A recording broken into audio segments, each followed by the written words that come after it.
नमस्कार, मैं रमनीश है। आप देख रहे हैं निष्कर्ष भारत। राजकुमार पासवान जी हैं, जानते हैं इनसे। आज पशुपति पार्टी से इस्तीफा दे दिए हैं। देखिए, उनका अपना अंदरूनी मामला है और भारतीय जनता पार्टी ने जो मान सम्मान देने का काम किया है उससे साफ जाहिर है कि कितना मान सम्मान मिला है और नाराज़गी उनकी अपनी है। इस संदर्भ में मैं कुछ बोलना नहीं चाहता हूँ, लेकिन ये जो परिवारवाद का राजनीति में उदय है नरेंद्र दामोदर मोदी साहब के नेतृत्व में, मैं इतना ही कहूँगा कि चिराग भाई को 5 सीटें मिले। किसके ताकत पे? बिहार के पासवानों की ताकत पे। और उस ताकत पे फिर से परिवारवाद। अरे भैया, आप गरीब दुसाध दलित को कब टिकट देंगे? आप अपने ही पार्टी में आम कार्यकर्ता को कब टिकट देंगे? क्या आपके परिवार? वहाँ भी चिराग पासवान का एक खेल शुरू हो गया, नया खेल, कि जो राजकुमारी देवी के द्वारा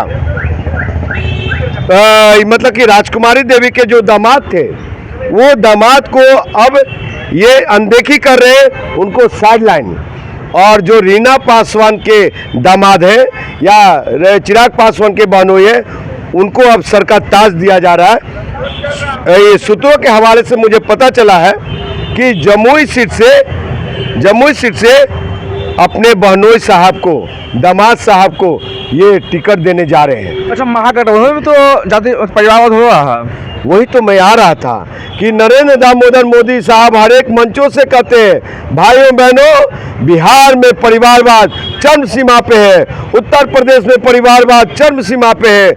ये कांग्रेस पार्टी परिवारवाद किया, लेकिन आज चिराग पासवान में परिवारवाद के साथ है नरेंद्र मोदी। जीतन राम मांझी परिवारवाद के साथ है, उनके पार्टी में भी परिवारवाद है। भारतीय जनता पार्टी के नेतृत्व में सबसे बड़ा परिवारवाद है।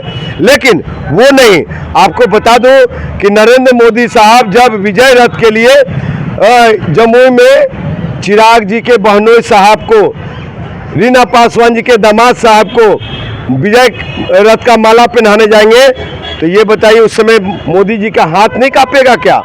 तो आपको बता दूं कि ऐसे ड्रामेबाज प्रधानमंत्री नहीं चाहिए देश को, ऐसे चौकीदार नहीं चाहिए और ऐसे झूठ बोलने वाले जुमलेबाज प्रधानमंत्री नहीं चाहिए। तो किसको, आखिर जनता किसको चाहेगी? जनता चाहेगी जो वहाँ काम किया है। जनता चाहेगी कि ऐसे युवा नौजवानों को भेजे। आज साहब सुनिए, 2 धर्रे में लड़ाई है।